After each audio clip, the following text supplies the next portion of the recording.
righty, folks. Welcome back into the We Shall Not Sleep podcast. Another episode, another guest coming your way. Oh, I'm so excited for that. But before we get there, again, shout out to all our podcasting platforms. Thank you, SoundCloud, for hosting us. YouTube channel, Google Podcasts, Spotify, Apple Podcasts. We Shall Not Sleep. You can go and find it. You're sick and tired of me telling you that, just letting you all know. Any questions, comments, feedback, concerns, suggestions can be emailed to wsnspodcast@gmail.com.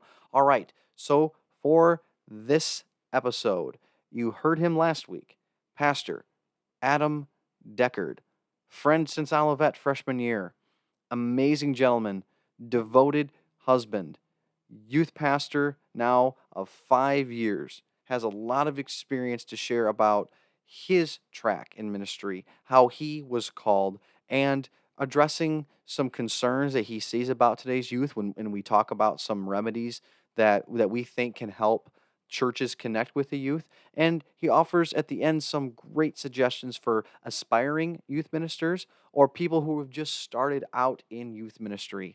So I hope from a conversation from two millennials, even if it affects just one person, that you can hear the gospel in our messages, in our conversation. So without further ado, here is Pastor Adam Deckard.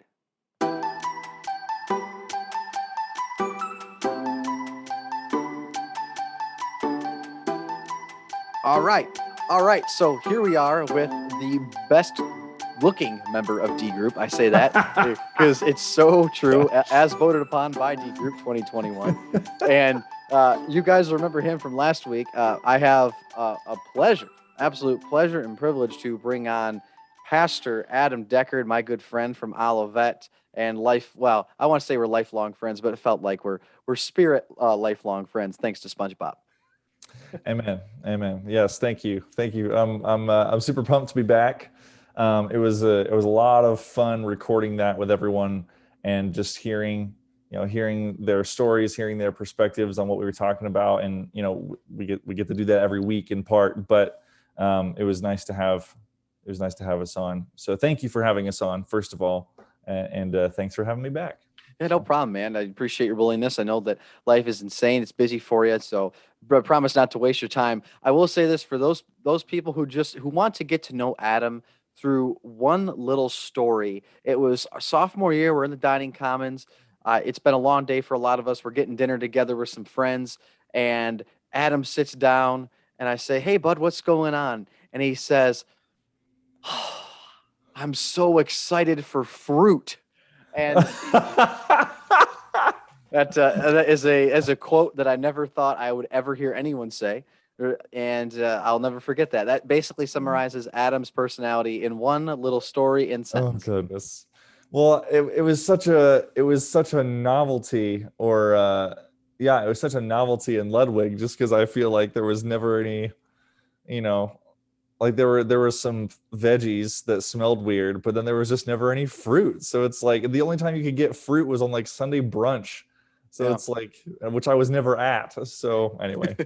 Yes, you were indeed excited for it, and I will always remember that moment. So there's a brief little insight into Adam Deckard's story. Now, you actually did share a part of this when you were on our D Group episode. So for those who might be listening to this, I'd really encourage you to pause, go listen to that episode, and come back because it'll add a lot of insight into the man that Adam is and a lot of the questions that I will ask him. So we're not going to cover everything, but as I have always talked about with people here on the podcast, it's such a privilege to ask about people and how they got to Christ, what that journey was like. Now, not to repeat everything, because I actually have a slightly different variation of this question, but one of the things that you and I think, connect on most is the fact that we had similar upbringings. We had a very, very good support system at home. We're very close with our parents. We had a lot of models in our lives about how to live as Christ, not just as individual people, but the marriages that we were surrounded by at church. So, I mean, I'm an only child. You obviously have a brother, so there's a little difference there. You're able to, interact with him on a different level. But as far as our upbringing, love our parents, always Christians. That's just where we found ourselves. But when we got to Olivet, and when we told the story about how we met last week on the show, we talked about how we had these shared frustrations, shared struggles, but for us, that's what brought us together. And I'm just wondering because for the people who weren't here last week, and then for the questions that I would have gotten to if we had 4 hours to record, Right. is how exactly, and I think we all can relate in this way, but growing up in the environment which you did, which you were, you love God, you love the church, you were going to a Nazarene school. How exactly did your faith journey change once you actually got to Olivet, when you were outside of that really warm, safe, and loving bubble of home and parents? How did that change, increase? What was your experience like once you got to Olivet? Well, I think first of all, I mentioned briefly last time that Olivet did serve as a nice moratorium for me to kind of figure out what it was that I believed, and Olivet was first of all a different perspective as far as their primary theology, and not primary, well, yeah, some theological things. I grew up Presbyterian. They're Nazarene. For those of you who maybe know a little bit of the intricacies of the difference. Presbyterian, they kind of go more. They're very influenced by more John Calvin and Calvinism, and Tulip, that whole thing. They were 3-point. I think they were more 3-point than 5-point Calvinism, if you even know what that means. But and then Nazarenes are more Wesleyan. They rely more on John Wesley's interpretation of more of his theological standings and the start of the Methodist movement and all these different things. So it was cool to get a different perspective, And I don't think I would call myself, at the time I wouldn't have called myself an expert in, oh, I know like Calvinist theology to a T going into all of that. Like I don't know if I was able to articulate in the best way a lot of the differences, but learning more and more about the differences between the two in college and kind of not siding, I guess, but kind of falling more on the Wesleyan spectrum. I love Wesleyan theology. I love the Nazarene stance on holiness, not as a pursuit of, not as a means to perfection, like sinless perfection, but just a means of just pursuit of being more like Jesus. So I love, I think learning about all of that and learning about the intricacies of that while at all of that definitely shaped kind of my own personal, I strive to be holy. I strive to be like Jesus. I strive to be love to other people, right? And that it's not uniquely Wesleyan. We all try and love people, but Yeah, right. I don't know. So that, I think theologically, that's a lot of what it did, but also it really, really, really, really bolstered just my trust in the Lord, being there, having to rely on him financially, or rely on him to provide in various ways. Number one, being financially, to keep me there and all this stuff like that. And there were many, many times in many, many different situations where I was just, the Kelly Prayer Chapel is a small little chapel on Olivet's campus. It was one of my favorite buildings. I felt like I was in there all the time, especially freshman year, just because I was going through a lot of, it's a pretty pivotal year, on top of being in a long distance relationship at the time, on top of, being involved in several different extracurricular things and trying to balance, no one's checking in on you. You're learning, all that independence for the first time, right? It just drove me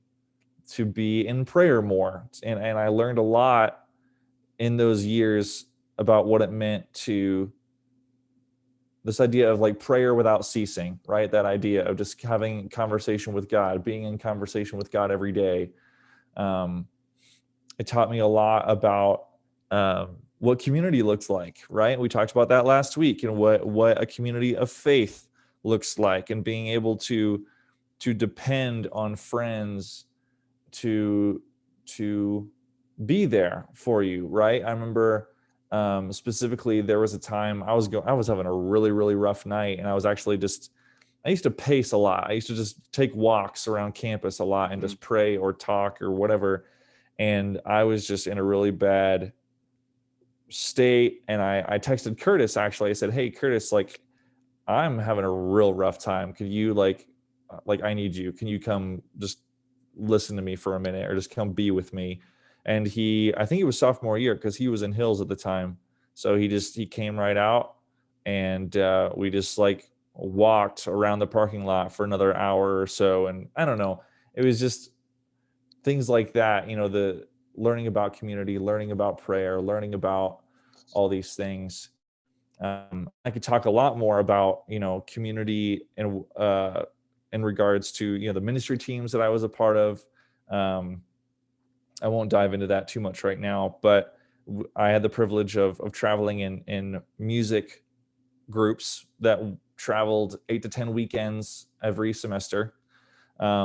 We'd go to camps and retreats and churches and stuff like that. We went to 8 different camps in a summer. And, during the summers we traveled, and being in that group with 7 to 8 other people, just being on the road with them, learning how to live with them, learning how to choose where to eat when no one wants to go to the same place, just little things like that teach you more about being a part of a community of faith. So I think those were a lot of really, really important lessons learned, that just deepened my faith, deepened my understanding. And again, as we talked about last week, just being surrounded by people who were also trying to figure it out. Yeah. It's that bond, like you're all in the same boat. And I think there's a lot of intimacy that can be had when you are aware of it, and Yes. you realize that it's okay.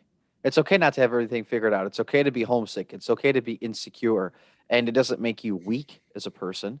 And also, if we're all Christians here, we're formulating our faith journey for the first time away from our homes, and that's from the people who are Christians who hate home and have a terrible home environment, or the ones like you and I who loved our parents, who loved home, and yet we're choosing to go away and be in this, at least for the first part, a foreign environment.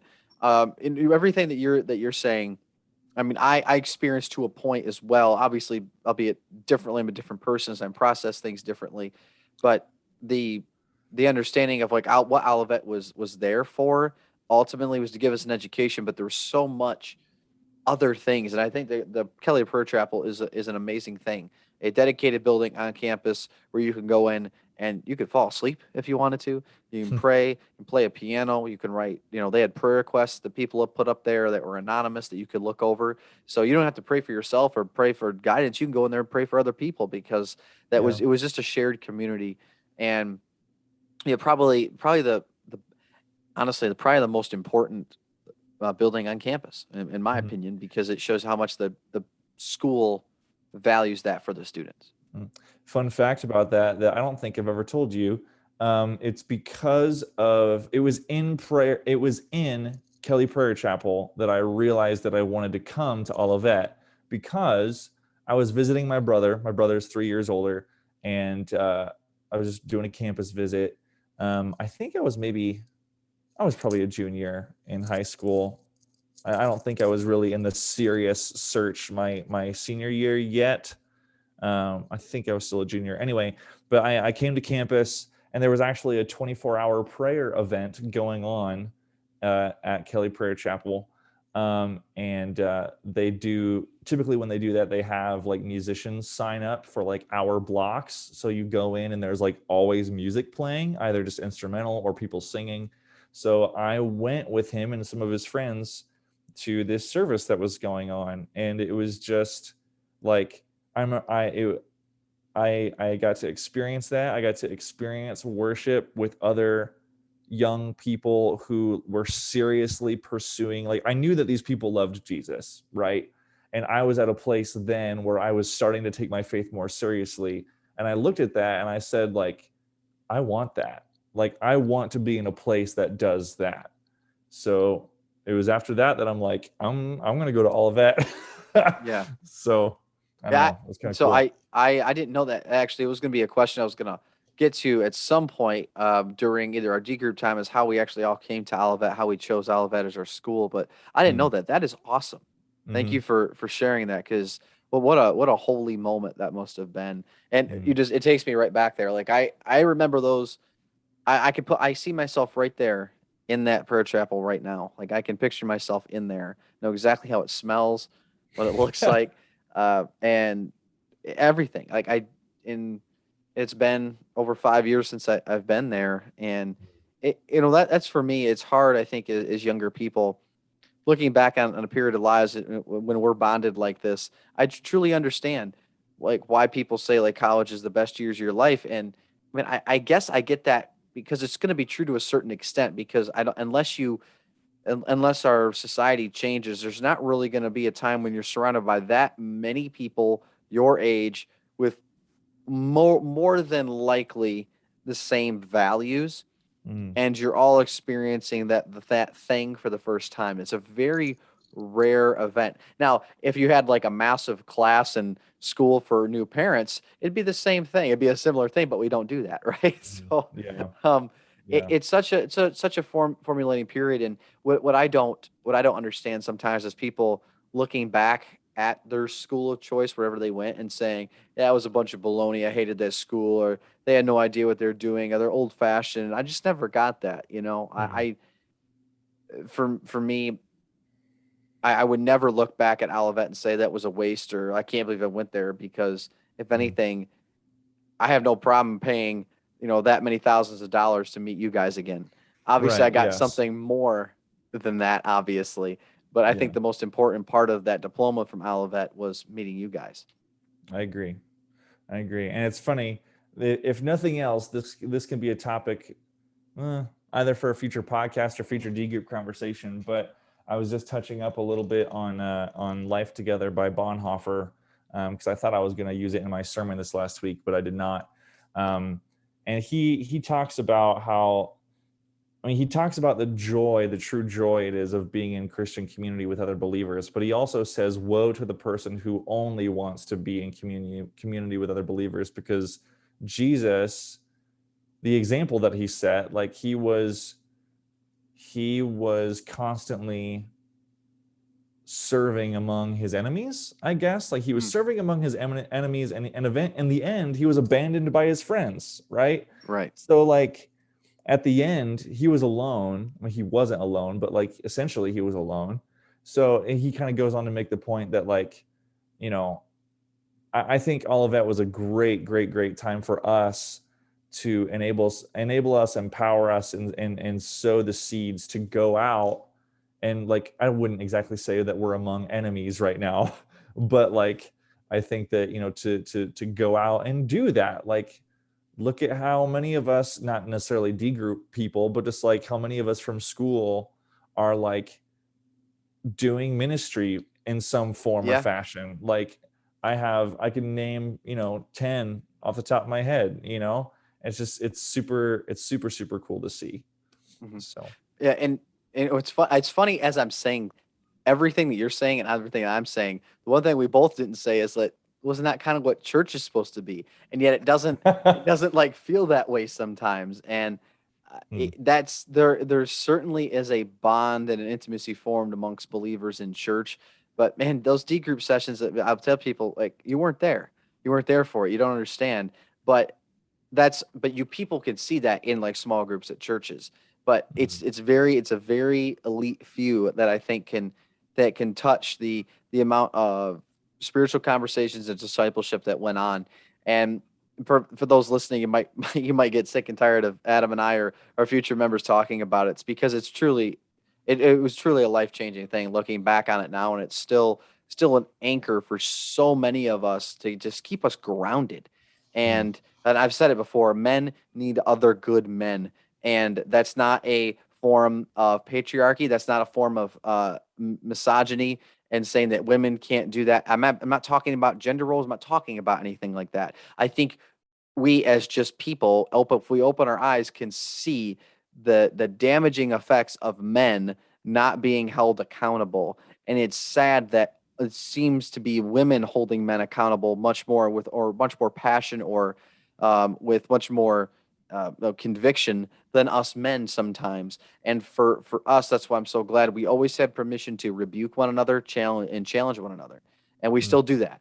And that's kind of like the foundation of our group, is being able to be so close with one another that we understand that when we say or call people out, it's not to make me feel better. It's to call the other person higher. And that's well, I think that's what we were trying to ultimately convey last week. So again, I hope to have more of those conversations, but why you're here, why I wanted to pick your brain more tonight was your call into youth ministry. And I know from your experience, much like my own, again, I had a really good youth ministry experience. And you know that because I talked about it a lot, and because you had my youth minister who later became a professor at Olivet, Dr. Teresa Garner, who taught youth ministry classes. So you yes. knew where I was coming from. I was very spoiled. So Mm. how, I guess questions in two-part. How did you feel that call to youth ministry, and did your experience in youth ministry, did that ignite the passion for it to begin with? Mm. That was a great question. Yes, well, first of all, about Dr. Garner, uh, uh, I had the privilege of being in several of her classes, and definitely her passion for it was infectious and contagious, and I'm grateful for an opportunity to learn under her as she was continuing to learn and work on her doctorate and different things like that. So that was cool. Anyway, my call to youth ministry. I was called to youth ministry the summer of 2013. Yes, because we had just completed our freshman year. That was my Okay. first summer traveling with ministry teams. And I was at Indian Lake Nazarene Campground. Had many formational summers and camps on that campground. Fun fact, it was my first assignment, my first position was in Michigan on the Michigan district. Um, so for 2 years, I was the youth pastor on that district and got to go back to Indian Lake and all this stuff. It was pretty cool.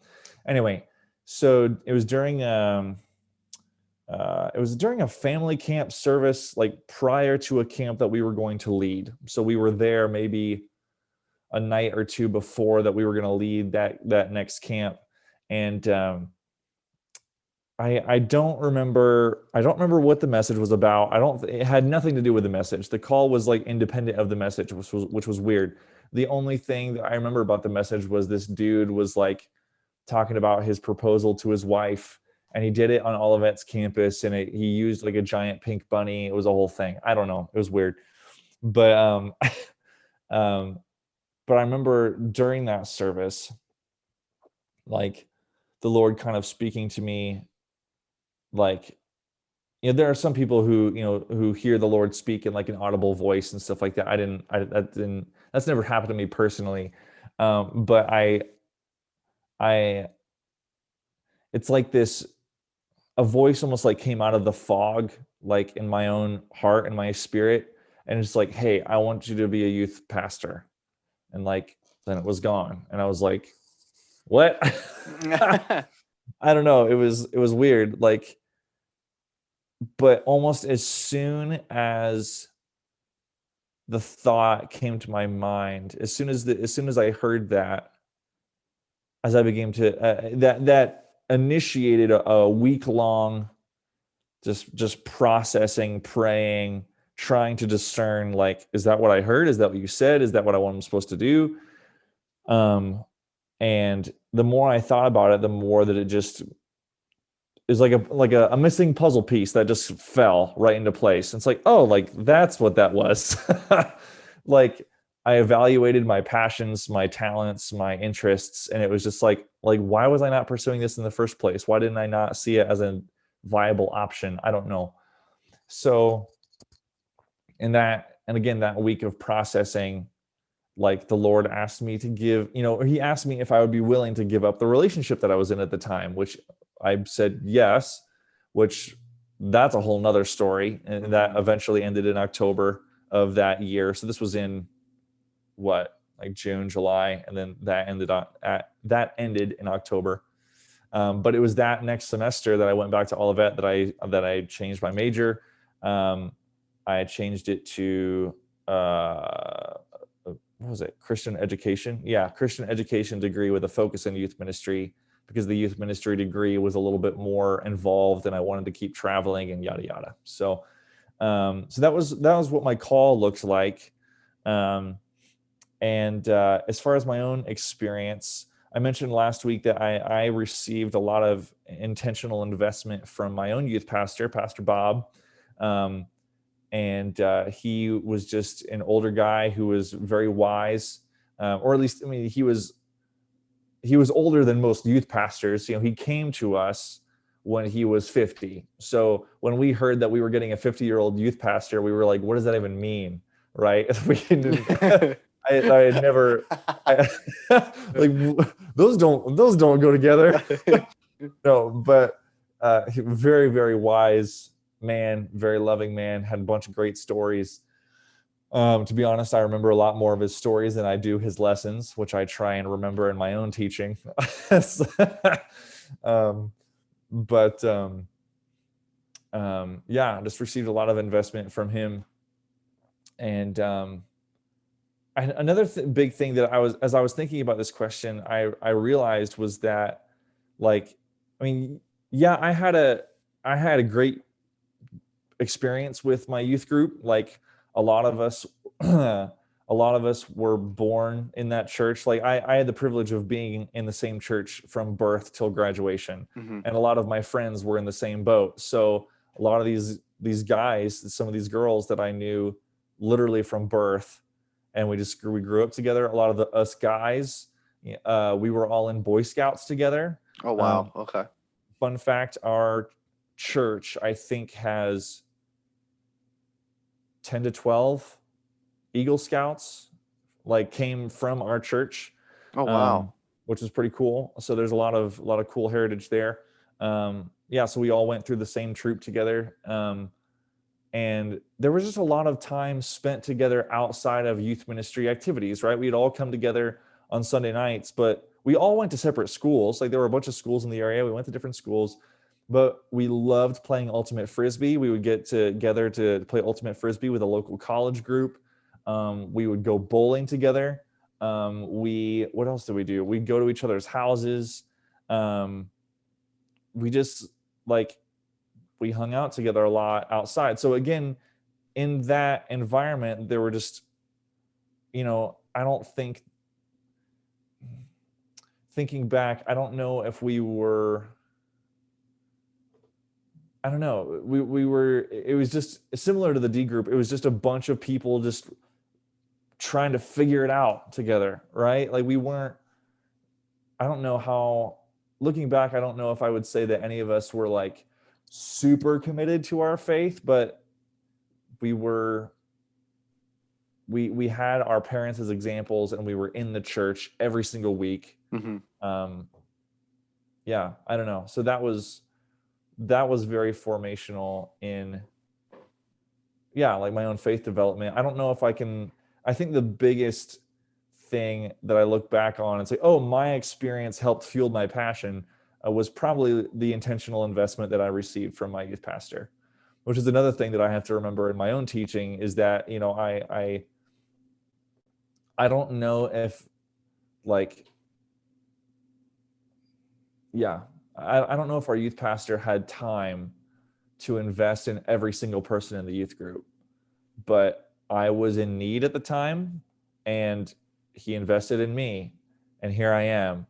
So I think that when we intentionally invest, I keep that in mind as far as thinking about, like, who am I intentionally investing in my youth group? Like, I can't meet weekly individually with every single person, but, like, who am I intentionally meeting with because what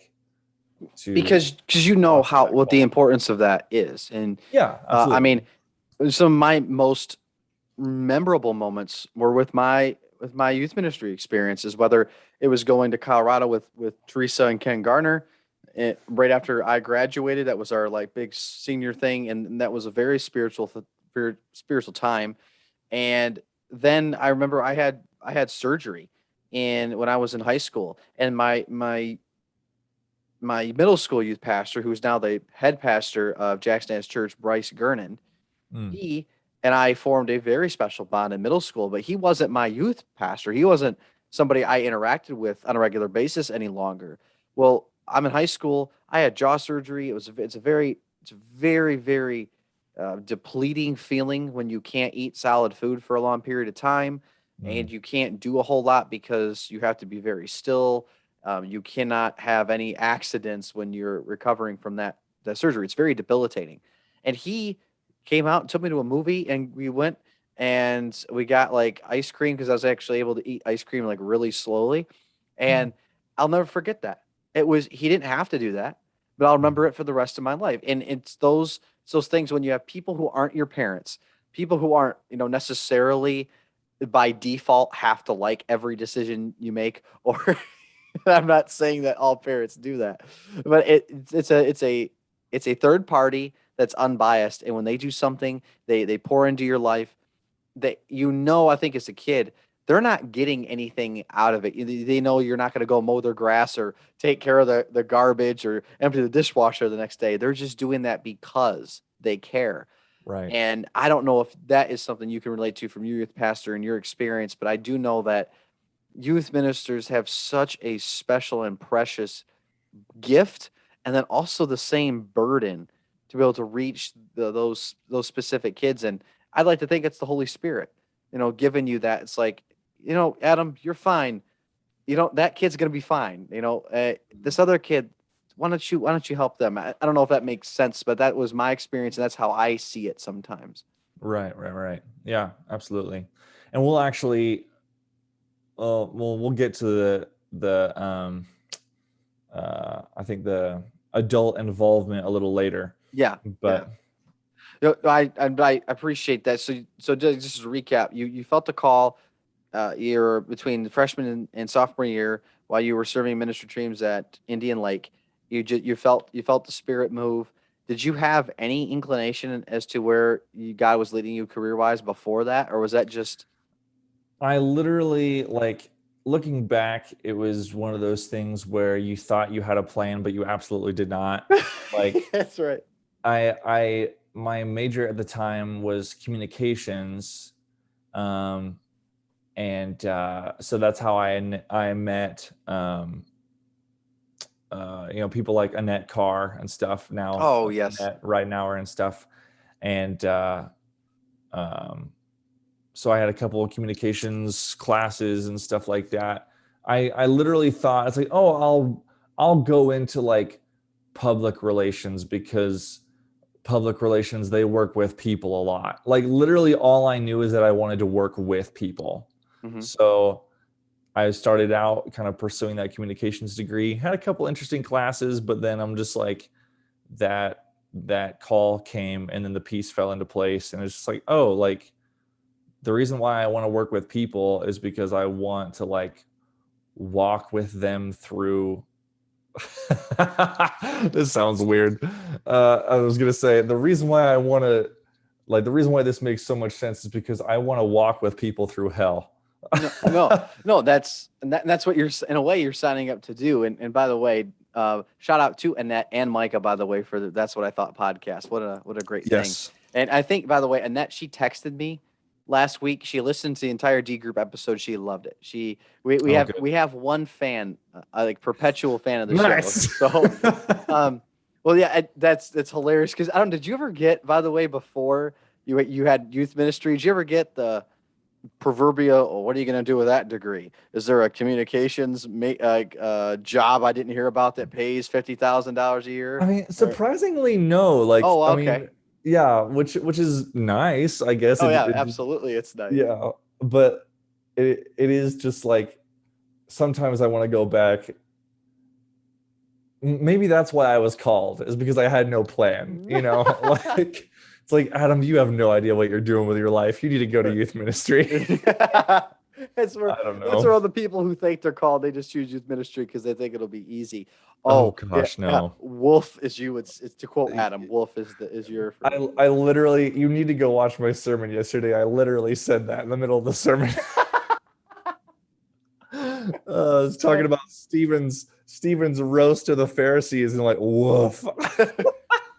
Did anyone get it that you said that? Like, does anyone get that colloquialism at all? No, I don't know.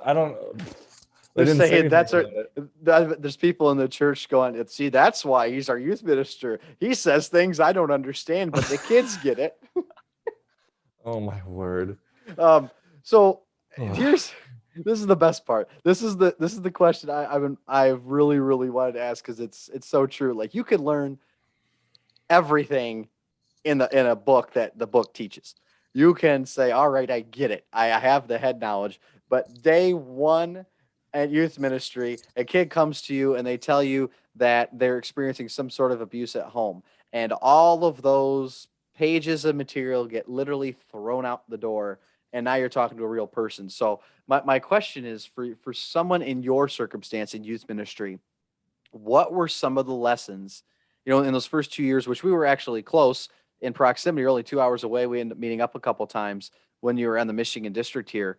But Mhm. in those first, let's say, that year of youth ministry, what were some things that you just had to learn on the job versus, hey, the classroom, it prepared me a little bit for the idea that this might happen, but school can't teach you this. What were Right. some of those things?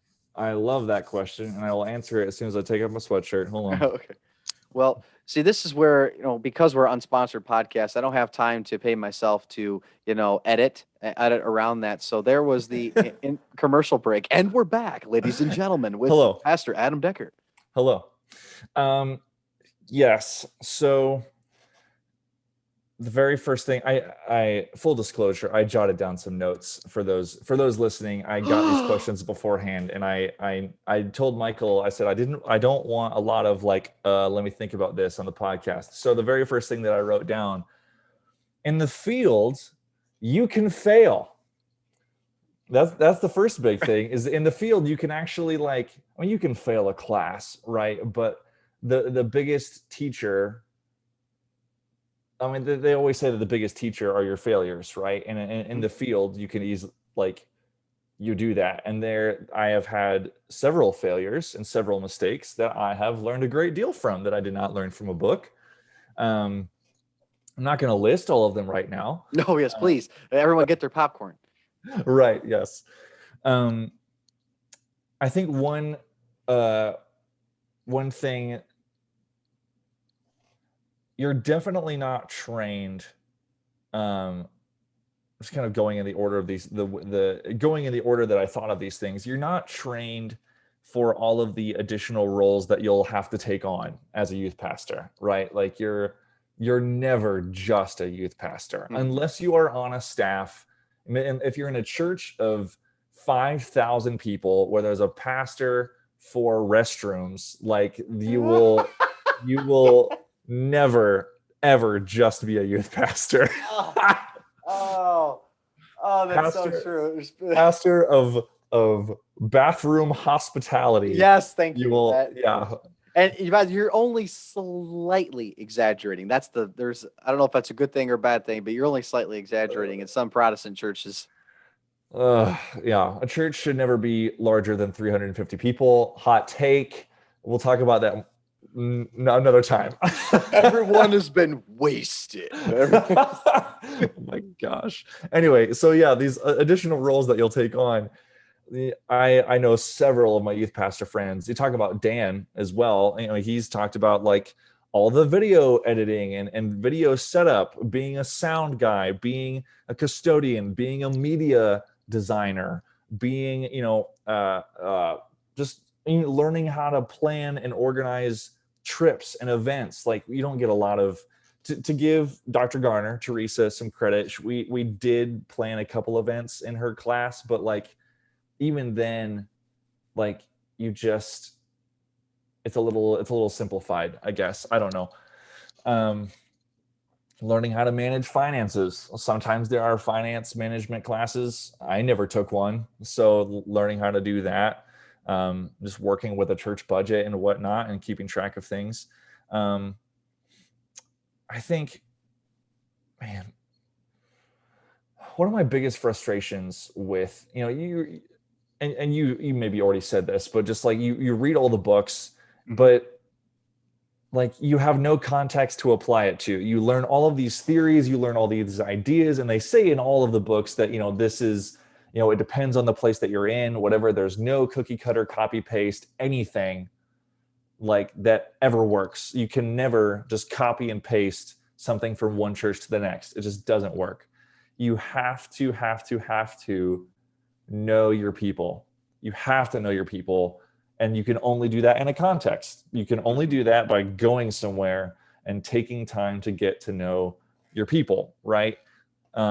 Before you apply any theory or any strategy, you have to know what the needs of your people are, which is one of the, I have struggled. I've been in youth ministry for 4 years, which is not a long time, but I have yet to find a student curriculum that meets the needs of my students.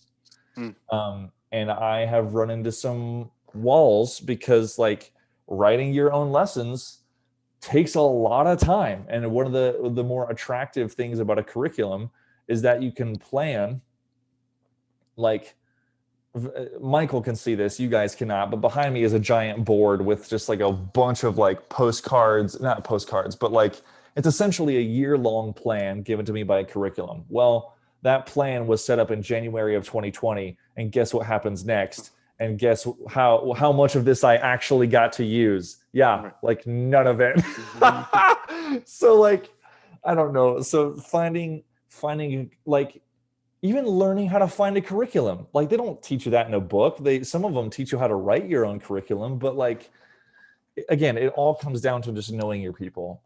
And I think that, another thing that you had mentioned, the situation of a student coming up to you and was like, hey, I'm struggling with these things. Like, what do I do? I think there are a lot of resources, a lot of books these days that have gotten so much better in regards to relevance, in how to walk alongside teenagers. Kara Powell and the Fuller Youth Institute out at Nazarene Theological Seminary in Pasadena, they are doing some great work out there. I love Kara Powell's books. My sister-in-law is actually working with her right now in their church, Pasnaz out there. They're doing kind of their current study that they're working on. And Kara actually just came out with a new book. Anyway, I haven't read it. So anyway, the resources are getting better. There's a lot of modern study that is done. And that's the difficulty too with resources, that like anything with the pace that things are moving now, anything older than I wouldn't read anything older than 2010 or even 2012. Is that because the culture's changed so much in the kids? Because the mission is still the same. Yes. But is it because the way churches are now? Is it more of that? Is that a reflection on the way that churches are now, or the way that kids are now? I think it's just what kids are now. Like, there's a great book by Chap Clark that we read in college called Hurt 2.0. It's a revision of one of his older books. But that book resonated so hard with me. And the reason I didn't realize this until a little bit after I read it, but the reason why it resonated so hard is that the generation that he was talking about, the generation that he studied going through high school, was mine. So like, I felt for one of the first times that like I felt like I was known, because like, oh, he actually spent time with these teens. He walked the halls with these teens, literally asked them questions, got to know them. But like, he was talking about my generation. But youth today are so much different than our generation, Sure. right? Like, high school now is astronomically different than we did. So new resources are needed to like study those kids, and like, how do we minister to this generation? So I guess, for an example, then, since I'm a millennial, a lot of people who listen to this are millennials. What were some of the observations that gentleman had as Adam is fumbling for his resources? These, again, the unplanned moments. This is Hurt 2.0 by whom again? Chap Clark. Chap Clark. Okay. He talks about how, well, first of all, how adolescence and just the period of adolescence is changing. There's a lot of research coming out now, newer than this book, talking about the extension of adolescence. Yeah. Yeah, so like the period of adolescence starts in puberty and ends in culture. It starts 11, 12 and ends when you're an adult. Well, when are you an adult, right? Is it when you graduate high school? Is it when you graduate college? Is it when you have your own house? Is it when you're completely financially independent? Is it when you're married, when you have kids? Like, we have no more cultural touchstones or no more cultural barriers that say, okay, you are definitively an adult now. So I don't know. It's just really interesting. So he talks a lot about that. He talks about school and family. These are just the chapters in the book. I'd have to. One thing that really stood out to me that I saw and resonated with was the emphasis on performance in all extracurricular aspects, meaning it's pushed younger and younger and younger to specialize and become really good at things. So, oh my gosh, that's great. You need to pick your instrument by age 3 so that you can get a full ride scholarship when you go to college. Because the competition's so stiff, you have to start early, right? Right. You need to start running, like, future track star. You need to start running when you're 5. Or, at the very least, you need to start competing very competitively in middle school, right? And you're pushed and you're pushed and you're pushed.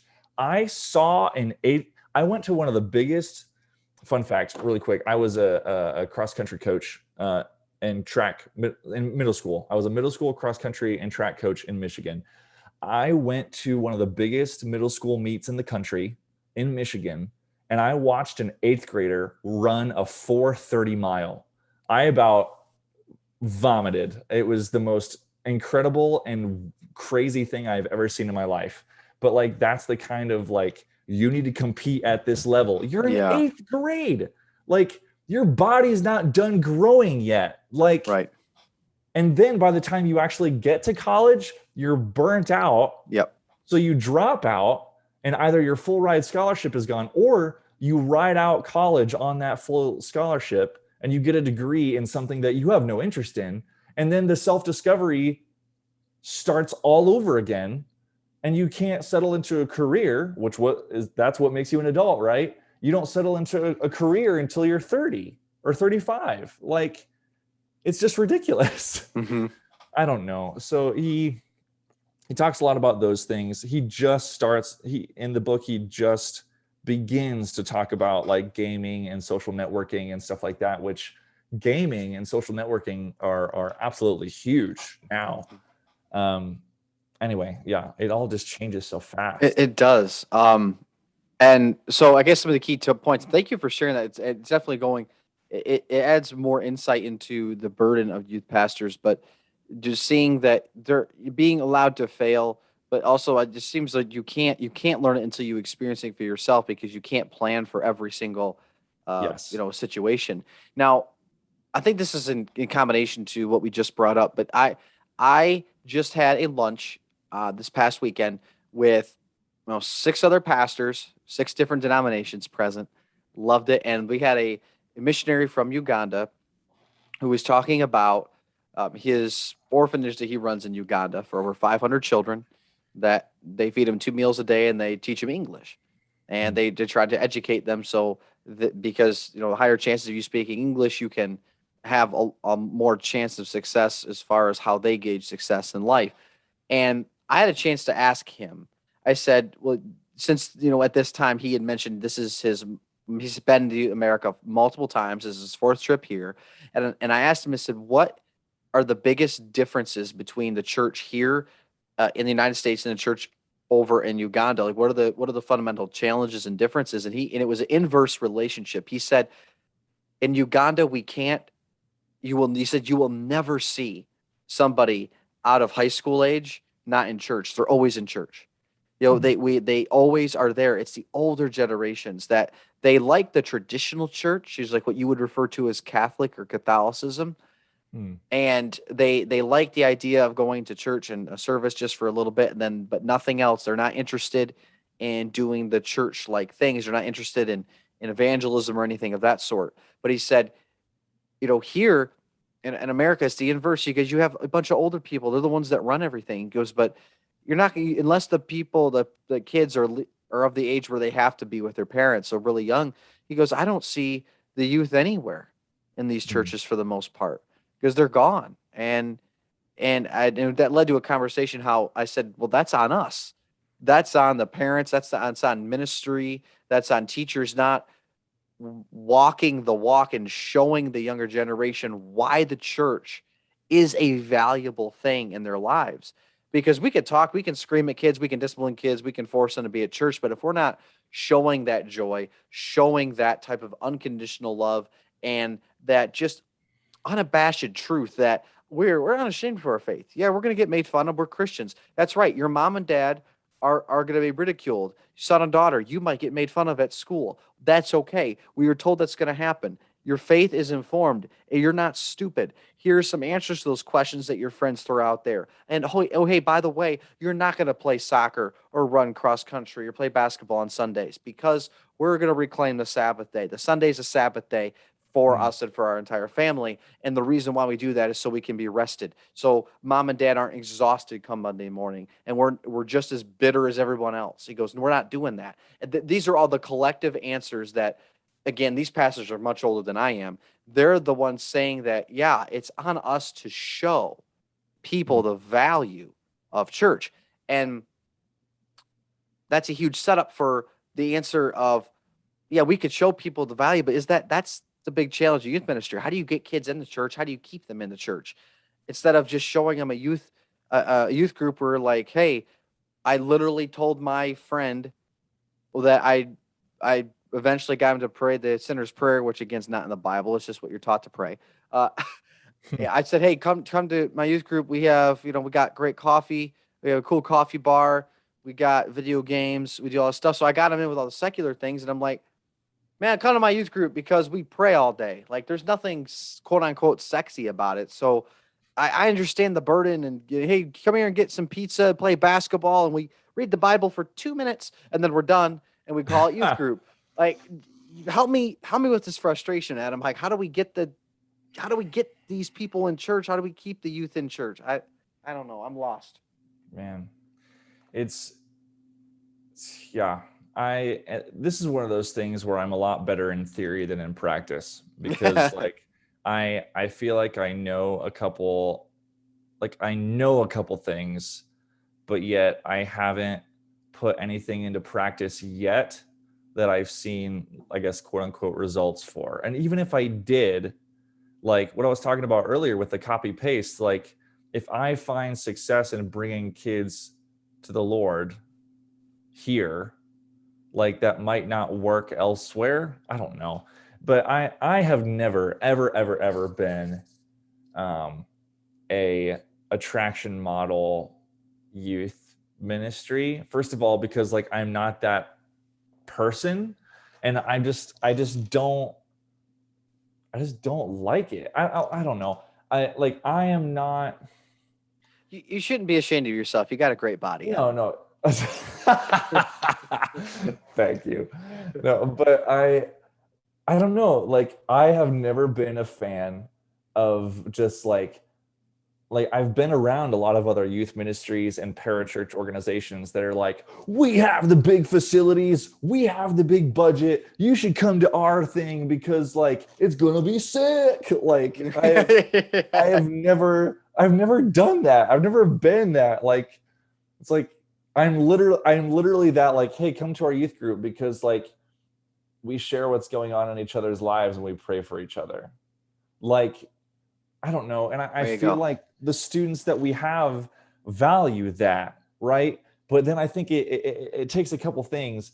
I think it takes the growth takes initiative on the student's part to say, like, hey, friend, like, I love this community that I'm a part of. You should be a part of it.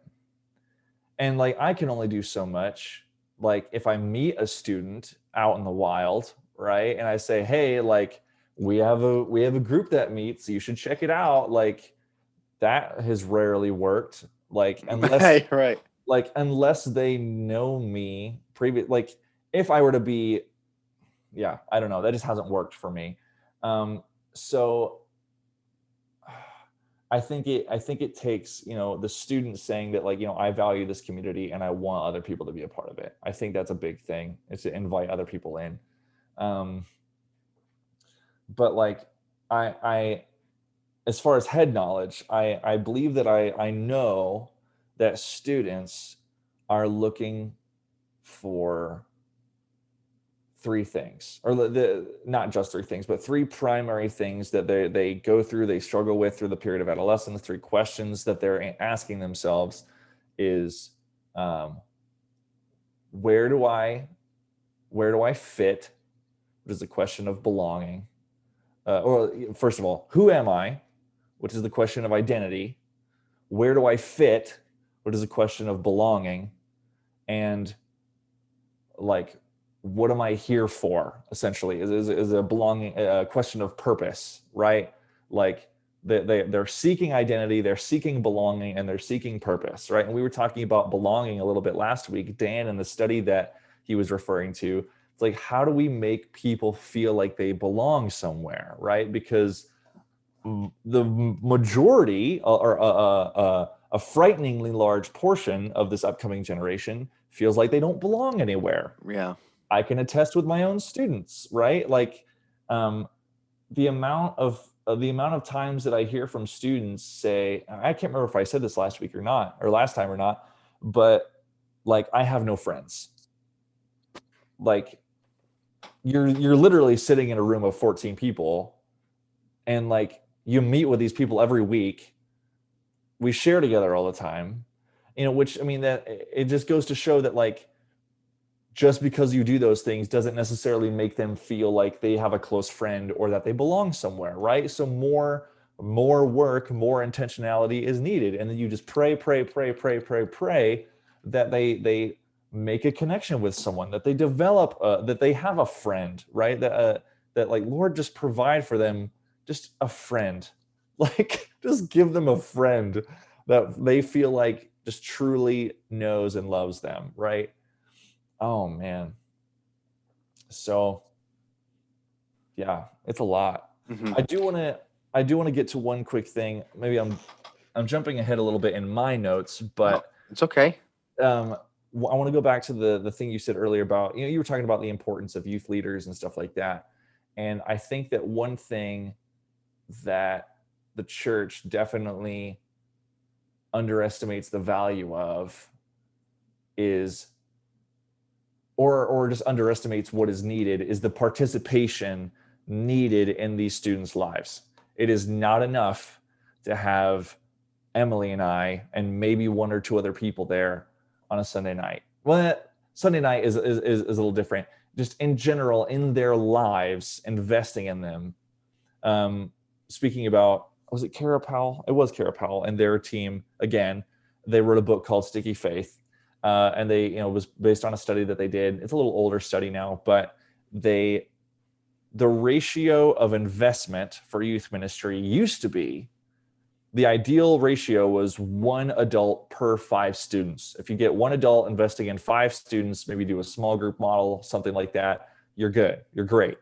And that's often the same model we see for, like, sponsors on a trip, right? It's like, you need at least one adult per 5 students that come, or something like that, right?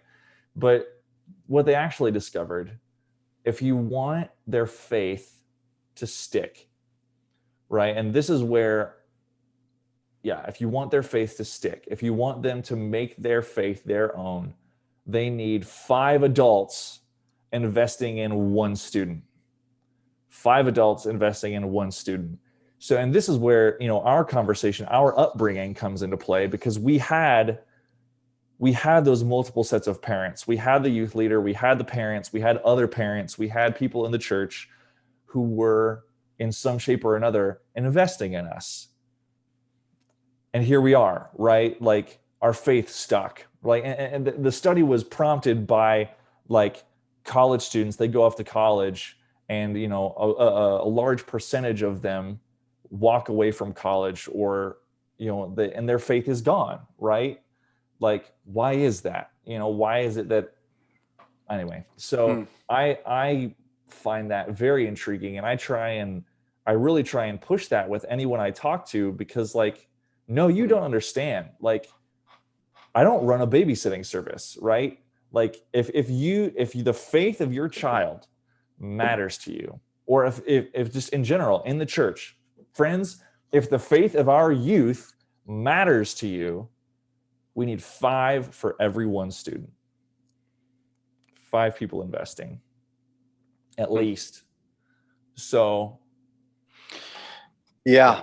And I guess that just ties in. I was going to ask you, what are some areas in life that the church kind of overlooks in ministry or takes for granted? And maybe it's just as simple as we don't recognize that there's even a need. It's like the youth ministry. Because, I mean, well, let me ask you that from a completely devil's advocate perspective, what do you think either a church board, a hiring pastor of a youth minister, what do you think their understanding of what the youth minister's job should be? Is it a glorified babysitter? Is it an entertainer? Is it to be the goofy person? I don't necessarily think, I don't think so. I think a lot of them recognize that, like, it is important to invest in youth, but it is your job to invest in youth. Oh, okay. All right. Like, it is your job, singular, you as one person, job to invest in youth.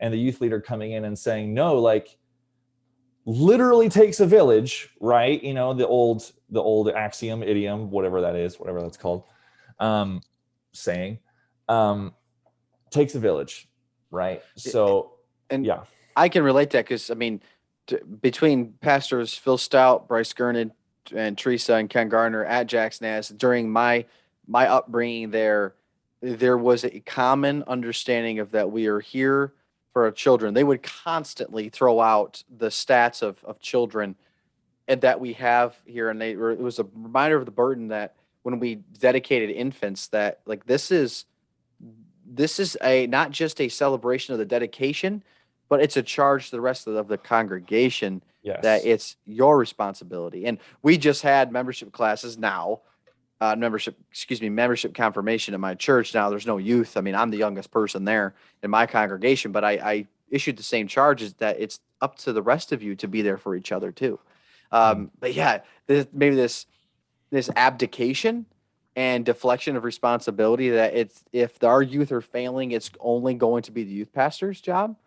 And I know that might hit a little bit closer to home as an example.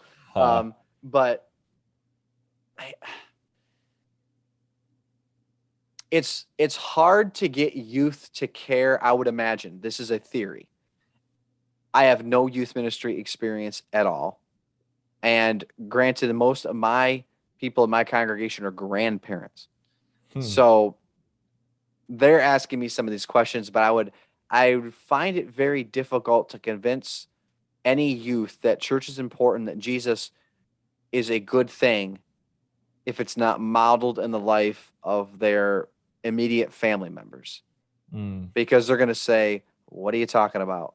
Because my mom and dad have Jesus and they're the most messed up people on the planet. I mean, I could see them legitimately making that argument, and me not saying, well, you know what? That's a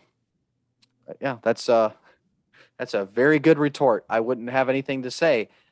Do you think, I mean, other than just showing them, I mean, I guess overlooking the importance of youth ministry for everybody, for the church, because youth are still children. Is there a better way to, I don't think, well, first, no, being a witness for Christ, there's nothing that's going to surpass that. But how you do that, it's questioning of how you do it.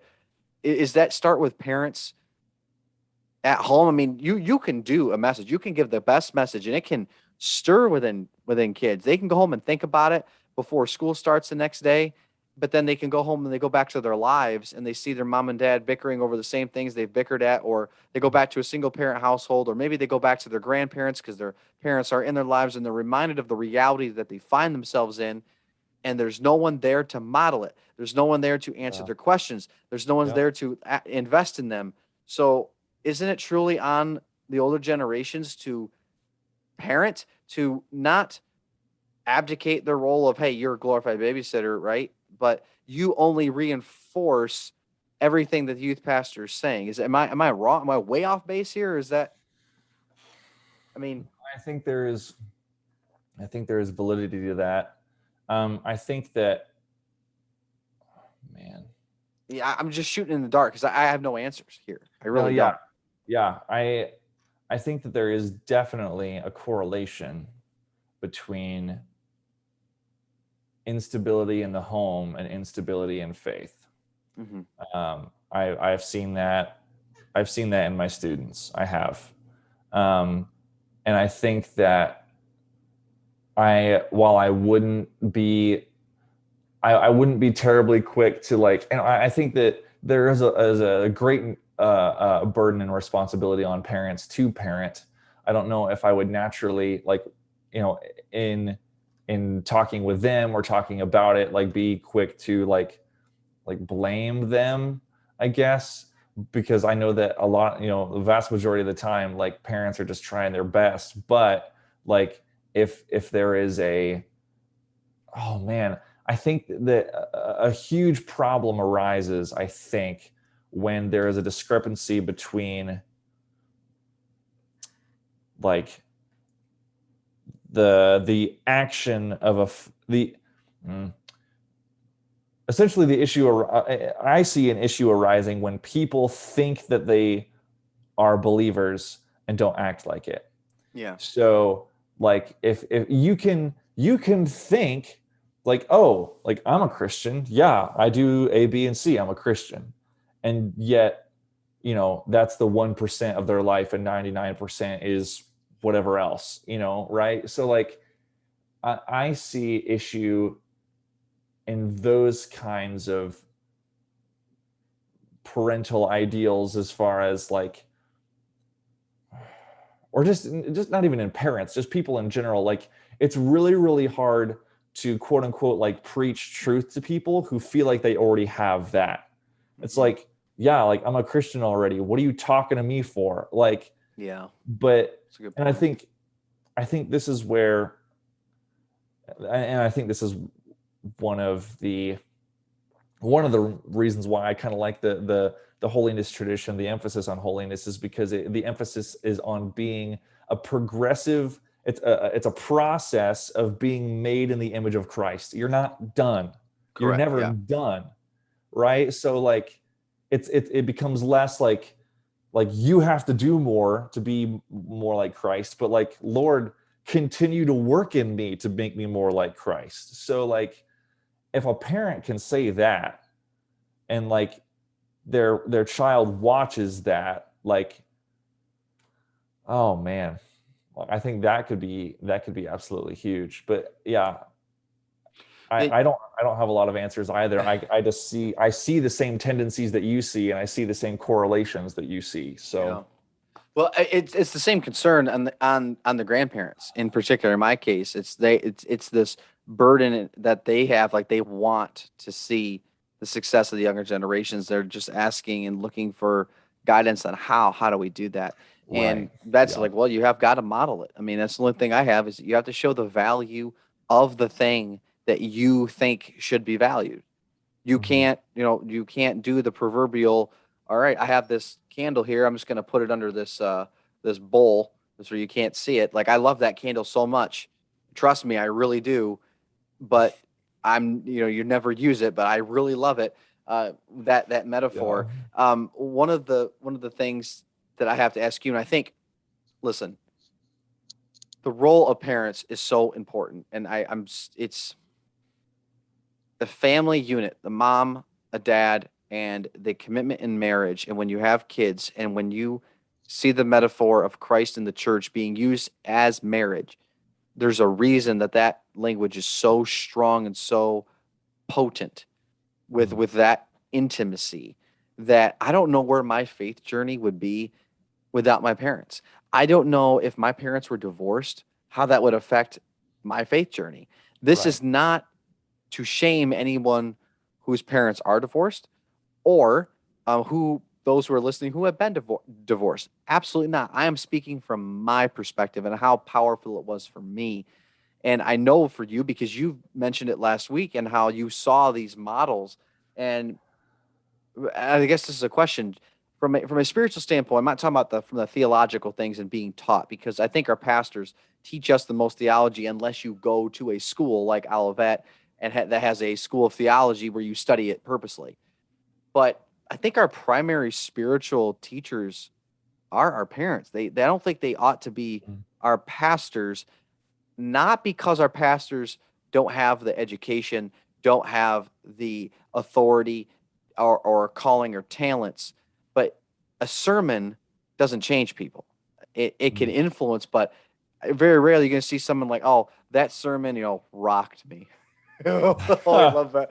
Or that sermon changed my life. It very well could have, but you know what reinforces that sermon is other Christians living that sermon out.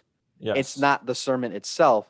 So pastors have a pivotal role to play. But again, if those people that are receiving that message, that seed's falling on fertile soil, but there's no one there to till it, keep the weeds out, because the pastor can't do it. You just said that. You can't do that for everyone. You need everyone else's help. Right, It would be right. nice to have the help of parents or loved ones or other friends. If you don't, I mean, I don't really know anyone who's truly completely alone unless you're stranded on a desert island or you haven't alienated all your friends on purpose. But like, I guess this is a charge to other people that, Adam, you said this, the ratio of 5-1. You don't have to have any kids to be an influence in a kid's life.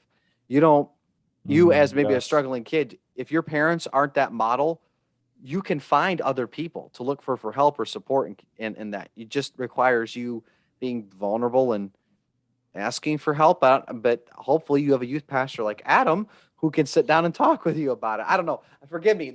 I'm supposed to be interviewing you, but talking to you and hearing you give these answers just makes my brain just get all fuzzy. Like Right. I mm. Yeah. It's a lot. Also, to be fair to the study that I mentioned earlier, one crucial detail that I forgot. First of all, parents do have a pivotal, obviously have a pivotal role in their child's faith development. But the sticky faith thing that they did specified that it was 5 non-parental adults to 1 student. So parents aren't even included in that number. Wow. Which makes it even more like interesting. So I don't know, but no, I hear you, man. It's a lot. But, And I think for anyone who potentially might listen to this in the future, we're basically, we don't have everything figured out. School didn't teach us everything. Nope. We've both been in the job. Of course, you've been in the job a lot more than I have, but we've both been out of school 5 years, and we've been in our careers for over a year, both of us. And we still don't have the answers. So guess what? Experience for the first part doesn't give you all the answers. Neither does reading about it in a book. It gives you tools and pathways. Failures can be, again, the best teacher. Hopefully it's not at somebody else's expense, God willing. But for those who might be listening to this, who might kind of feel that calling that you did, again, kind of getting pulled into ministry, youth ministry in particular, or those who are studying it right now, I mean, are there things that you wish Adam Deckard of 2021 could go back and tell Adam Deckard of 2013, 14, 15 of saying, hey, young buck, take this piece of advice with you? Like, what advice would you give yourself and other people if you could go back in time? Well, first of all, if you have that call, if you are feeling even an inkling, or I've heard this story a lot. I was called, I felt a call when I was 12 or 15, and then I went to college for something else, and now I'm 35, and I feel the call again. Like if you have a call, pursue the heck out of that call. Like, first of all, like I think that's gonna benefit you to pursue it earlier than later, but also like we need you. Like, we need more people investing in youth. We do. Especially because, one thing that our previous NYI president on the district. For those of you who are not Nazarene, NYI stands for Nazarene Youth International. So we have different leaders for that on just, district and local levels and stuff like that. But he always talked about like, just be praying that the Lord would call more students to youth ministry, because then the amount of senior pastors that are like 65 plus it's like 70% of pastors. It's like across the nation. It's a stupid high number. It's crazy. So in the next decade and a half or next decade, the amount of pastors that are going to be retiring is going to be crazy. And guess who's going to be called up? Probably a lot of the youth pastors, right? Yeah. Which youth ministry is never, ever a stepping stone to senior pastorate. And at least I've never felt that way. That's not my calling. The minute, if my calling ever changes, I'll go there. But we actually just had our district suffered a terrible loss. Not through no one passed away. He moved, but Mickey Cox was a youth pastor on this district for like 50 years. He's like 72, and he's been a youth pastor that entire time. And single guy, he's just loved on youth his entire life, basically. And he's been instrumental in the discipleship of pastors and leaders across our nation and the Nazarene Church. So that kind of just a testament to, if your call is youth ministry, do that. If your call changes, do that. Like, I don't know. But anyway, yes. So as far as other advice that I would give, a lot of the advice that I would give centers around my limited experience and failures. I think that I would, I have always been one to prioritize relationship over knowledge. No, put it this way. In college, if it came down to studying for a test I had the next day or going out with a group of friends to like have a good time, I would often prioritize the latter because I value relationships. At the time, I valued relationships over grades. I just always have. I've never been a great student because of that. So, well, just for the record, you're not any less for it. Well, so. Thank you. But I honestly would encourage you, like, yes, you need to study hard. Yes, you need to do your best to understand what you're learning. You need to invest, but don't invest in study at the expense of focusing on developing a heart for people. And this is why I say this. I knew a guy in my classes. He would spend 12 to 14 hours a day either playing video games or arguing with people on online forums. And he was studying to be a pastor, and he would get in classes and he would treat people like he treated people on online forums and just arguing with them. And he had to be a pastor is to have an incredible amount of empathy. It's to have a shepherd's heart. And various pastors are better at different things, right? Some are better shepherds, some are better teachers, some are better, whatever. Like, and there's no fault in that. There's no fault in having a specific gift. But make sure that you're just be with people, spend time with people, learn how to interact with people, learn how to love them, learn how to be diplomatic, learn how to practice the art of questioning, being curious about another person, being interested in others. Like, that takes work. Like, and when I say these things, I'm not talking about, you don't have to be a super peppy extrovert. That's not what I'm talking about. I am not a peppy extrovert. I have my moments, but I definitely have to flip that switch and be intentional. When I'm with my students, I'm always thinking about, like, what question am I going to ask them? What I remember when I talked with him 3 weeks ago, he said that this was going on. I'm going to ask him about this to see if that's still going on, right? Like, those things take as much practice and work as learning how to exegete a passage of scripture. And I think you'll find that the latter, or the former, in investing in people is sometimes more important. There's no substitute for bad theology. We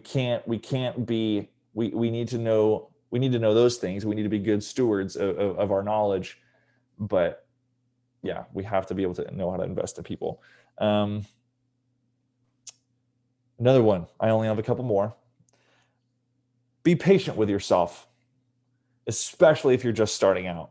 A good book, My First 2 Years in Youth Ministry by, I can't read that on my shelf. Who is that?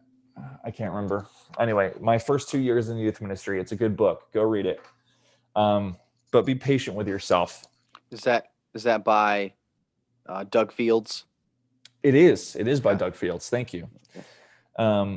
And also, if you are a new hire going to work with a senior pastor at a church, find a pastor who they know that you're new, they know that you're inexperienced. Maybe you've had some internship experience, maybe you've worked under a youth group, but he knows that you're inexperienced, and he's willing to either, one, mentor you or find a mentor for you.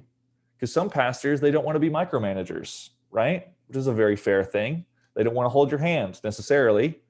I think that every pastor has a responsibility to their staff to mentor to a certain point. But if he just knows that, like, hey man, that's not my skill set, make sure that he finds a mentor for you. Make sure that he's just willing to invest in your success.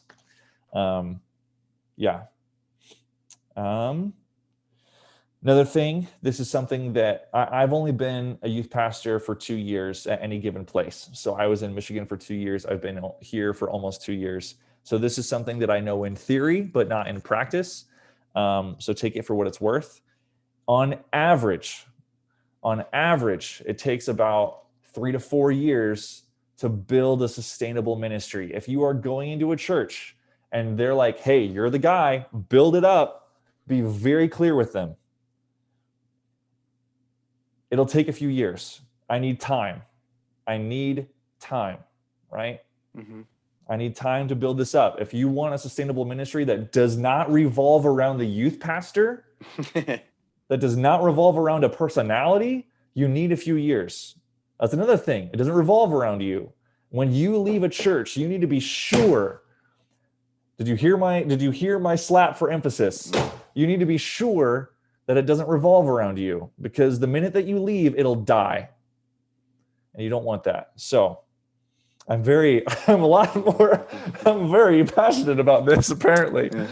Oh man. And then finally, that's why I asked you on here. Yes. Right. Actually two more, and then I'm done.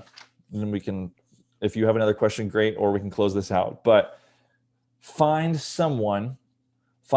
small group in your church, find a group outside of your church, find a group of youth pastors on your district, in your area, find a group of friends, find a group where you don't have to be a pastor, where you can be 100% honest, 100% yourself. That's not to say that you're disingenuous when you are a pastor, and that's not to say that you're lying. I understand. Yeah. Like a T group. Yes, exactly. The amount of times that this discipleship group has been a lifeline for me, and just allowing me to be honest about frustrations, about problems, I would have gone insane, and my wife would have gone insane if I did not have that outlet. So find an accountability group, if you will, to be a part of. That'll be massively helpful for you. And finally, this is another thing that they don't teach you. And you need to be in prayer about this. You need to be in prayer for discernment when you're interviewing. and you need to be in prayer during your assignment, pray for and work on your relationship with your senior pastor. Pray for it, work on it, invest in it. And if they don't invest in you, you gotta be the one to put forward that effort. You just gotta. Another thing, when you are interviewing, just ask them to be very, very explicit. The church board, the senior pastor, ask them, similar to what Michael said earlier, ask them to be explicit about their expectations of you. What is it that they expect you to do? Because if you don't meet if you don't meet the expectations, but you don't know what the expectations are, it's a whole thing. So pray for and work on your relationship with your senior pastor, because your senior pastor needs prayer, first of all. And that relationship, the better your relationship, the better and more healthy ministry in your church will be. So I think that's it. I think that's all I have. Well, I expect the book, by the way, next year. All right. Yes. You be your own resource. That's probably a bad thing for all the egos out there. I think everything you called attention to is constantly thinking, how can I lessen myself and better the kingdom? Yes. If anything, the point is that the youth ministry, if it's built on the person that's running the youth ministry, it absolutely will die if you leave, because it's built on you. And I've asked my church plenty of times, the big rhetorical question I ask us is, who is at the center?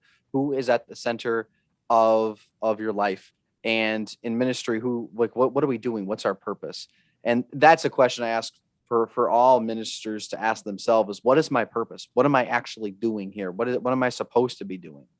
And if it's what Dr. Quanstrom taught us in our upper level theology classes, it's ushering souls to heaven. And those include the younger souls. Mm-hmm. And it is a great burden. And I'm glad, I'm so filled with joy that we have people such as yourself who are in youth ministry, because we need that. The sake of our next generation needs that type of commitment and passion with the gifts and talents that God has given you in particular, not to be used as a stepping stone, but like you had mentioned, unless again, that's God's calling, but not to be used just as a utilitarian thing. And I greatly appreciate that you're prepared. You wrote down notes tonight, Adam. I think at the latest of this, again, benefits just one person. Yeah. It's going to be worth it. Yep. Because we're here, we're called to do what we do, and we just happen. I mean, this is a normal conversation between you and I. I'm actually asking just questions I never asked you before, but I'd ask you these anyway.